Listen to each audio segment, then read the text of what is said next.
म्हणी व त्यांचे अर्थ. एका हाताने टाळी वाजत नाही. कोणत्याही भांडणात भांडणाऱ्या दोन्ही बाजूंकडील माणसे जबाबदार असतात. ऐकावे जनाचे, करावे मनाचे. कोणत्याही कामाबद्दल पहिल्यांदा दुसऱ्याचे मत जाणून घ्यावे, नंतर सहा विचार करून स्वतःच्या मताप्रमाणे वागावे. कर नाही त्याला डर कशाला. ज्याच्या हातून गुन्हा घडलेला नाही त्याला भीतीची अपेक्षा बाळगण्याची गरज नाही. करावे तसे भरावे. दुष्कृत्य करणाऱ्याला त्याचे दुष्परिणाम भोगावे लागतात.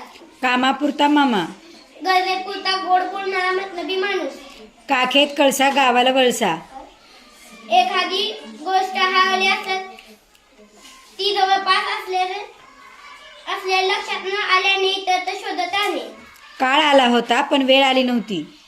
एखादे मोठे संकट येऊनही त्यातून सही सलामत सुटणे. कावळ्याच्या शापाने गाय गुरे मरत नाहीत. शुद्ध माणसाच्या निंदेने थोरांचे काही नुकसान होत नाही, त्यांच्या थोरपणात उणेपणा येत नाही. कुऱ्हाडीचा दांडा गोतास काळ. आपलाच मनुष्य आपल्या नुकसानीला कारणीभूत होतो. कोठे इंद्राचा ऐरावत, कोठे श्याम भटाची तट्टाणी. अति थोर माणूस व सामान्य माणूस यांची बळबळी होऊ शकत नाही. कोळसा उगळावा तितका काळाच. दुष्ट माणसाबाबत अधिक माहिती मिळवली असता त्याचे अधिक दुष्कृत्य उजेडात येतात.